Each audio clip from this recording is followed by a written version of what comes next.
Howdy folks, welcome back to Colony Hills Homestead.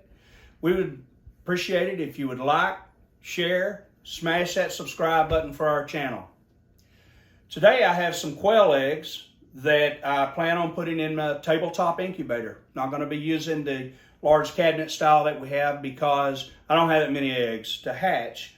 So I'm experimenting with some colors, and I'm checking the fertility rate on 2 new community cages that I have added to the quail barn. Thought this would be a good time to take you along with me to show you how I set up. Thanks. Okay guys, we're back. So here I have my tabletop incubator. You can order these online. I think they even sell them at a lot of the big box stores.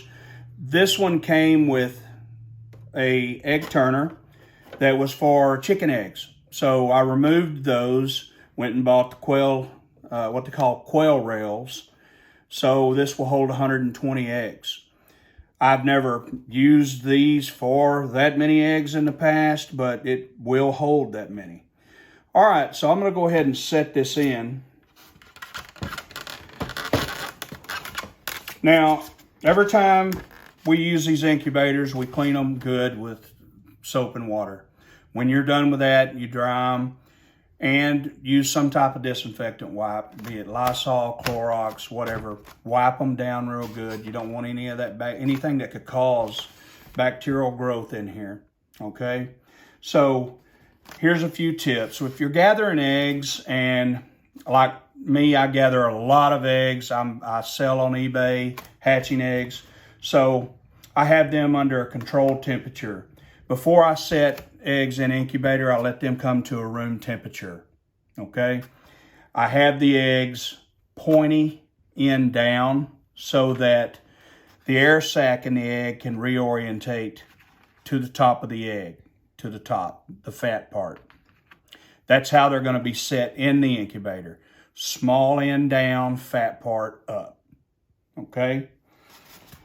Some people actually use an antibacterial and they spray or clean their eggs before they put them in their incubator. I've never done this. I've never had an issue. I believe nature's bloom is just exactly what it was meant for. And people say that, you know, they've increased their hatch rates. I've not shown bad hatch rate. My hatch rates are above 70% the way I'm going. So we're going to stick with that. So I'm going to go ahead and start loading these eggs in. I want to talk a little bit about temperatures.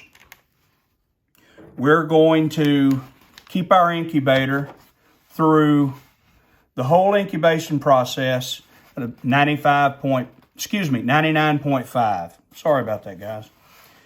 I'm going to keep my humidity through the first 14 days at approximately 45%. After day 14, we're going to set the eggs. I'm going to increase my humidity to somewhere between 55 and 65%. I'm going to do another video on day 14 when we take the eggs out of the turner and we set them in here and we raise the humidity. And I'm also going to video the hatch. So that will be in video number 2. So we're looking forward to bringing that to you. And we'll check our hatch rates out. Go ahead and get all these in here. This is going to take me a few minutes.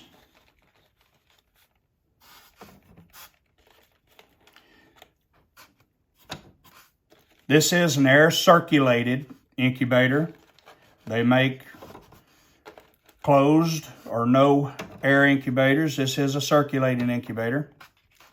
I have several of these.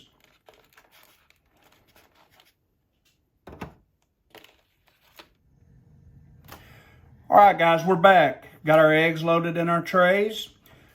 Didn't mention earlier, but I want to bring up that this incubator, this tabletop incubator, has channels in the bottom that you can add warm water to increase your humidity.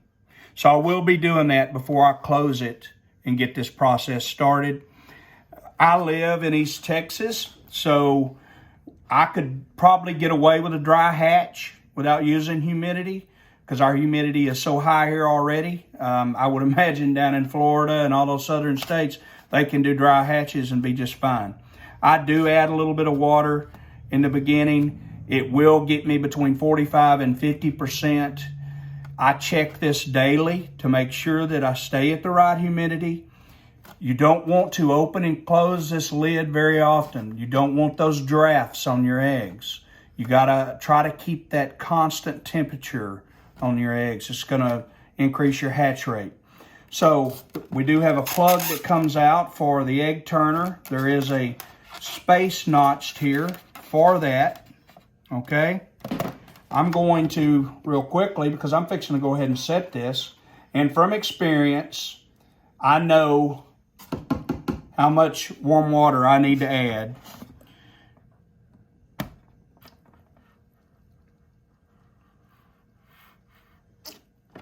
I just used 2 channels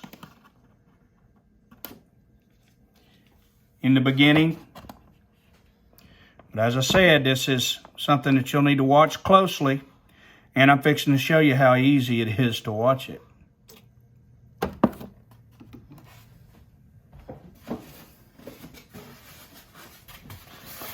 So here is your lid.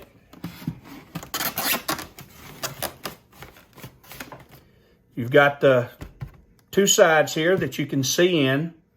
It is digitally controlled. You can go up and down on the temperature. Mine is set to 99.5. That's where I keep mine at. I'm gonna go set this up. We're gonna see you in 14 days, 15 days. We'll try to have another video up. Day 17, we should see, that's where I get the majority of my hatches, day 17. I run my eggs through day 19. But day 17 and as early as day 16, I start getting some hatches. So looking forward to seeing you again soon. Thanks.